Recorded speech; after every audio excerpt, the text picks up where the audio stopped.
حضرت ابو ہریرہ رضی اللہ تعالی عنہ روایت کرتے ہیں کہ آپ صلی اللہ علیہ وسلم نے فرمایا، دو نفخوں کے درمیان 40 کا وقفہ ہوگا۔ لوگوں نے پوچھا 40 دن؟ فرمایا مجھے معلوم نہیں۔ پوچھا 40 مہینے؟ فرمایا معلوم نہیں۔ پوچھا 40 سال؟ فرمایا معلوم نہیں۔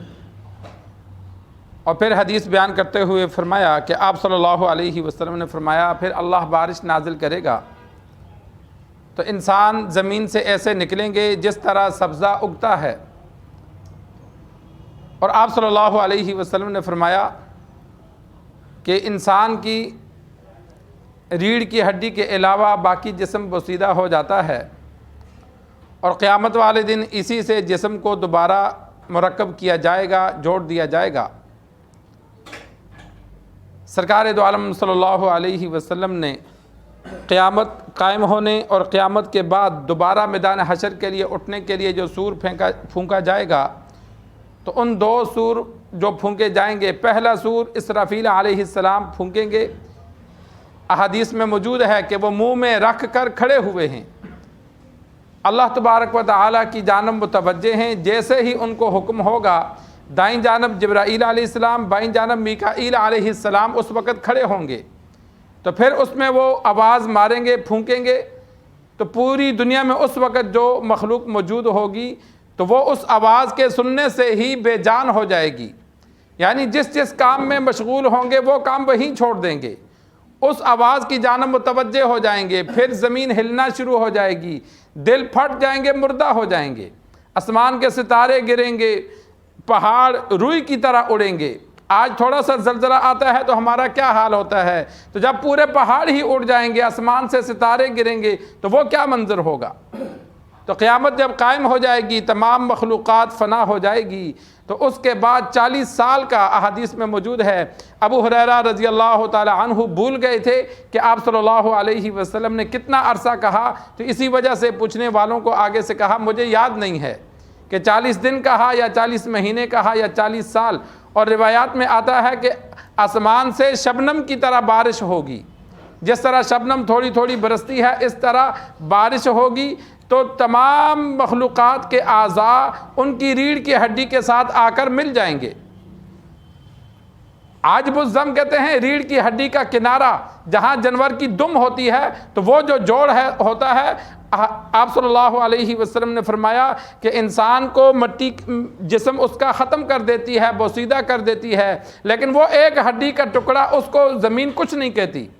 وہ جہاں بھی موجود ہوگا تو باقی جسم سارا جو مٹی میں مل چکا ہوگا، پانی میں بہہ چکا ہوگا، فضا میں اڑ چکا ہوگا، اللہ کا حکم ہوگا، اس کے ساتھ آ کے سارا جسم جو ہم ناخن زندگی میں کاٹ چکے ہیں، جو بال ہم کاٹ چکے ہیں، حدیث میں موجود ہے کہ یہ سارے واپس آئیں گے۔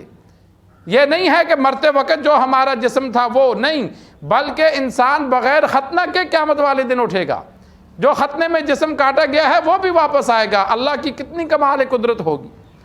آج ہم ناخن کاٹ کے پھینکتے ہیں تو ہم دوبارہ جمع نہیں کر سکتے، کدھر گئے، بلکہ جہاں بیٹھ کر کاٹتے ہیں تو وہاں بھی ہم سے جمع نہیں ہوتے، وہ ہمارے قابو سے نکل جاتے ہیں، بکھر جاتے ہیں۔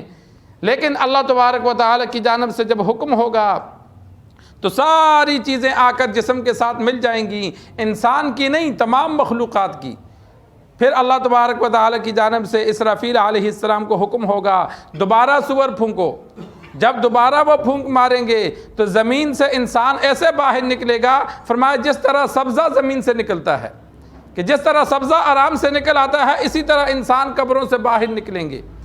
احادیث میں موجود ہے سرکار دو عالم صلی اللہ علیہ وسلم نے فرمایا سب سے پہلے میں اپنی قبر سے نکلوں گا، میری دائیں جانب ابو بکر اور بائیں جانب عمر ہوں گے، ان کو لے کر میں جنت البقیع والوں کے پاس جاؤں گا، پھر جنت البقیع والوں کو لے کر مدینہ والوں کو جمع کر کے پھر مکہ سے حرم ہے ان کی طرف جاؤں گا، پھر مکہ اور مدینہ والوں کو جمع کر کے میں میدان حشر میں لے جاؤں گا۔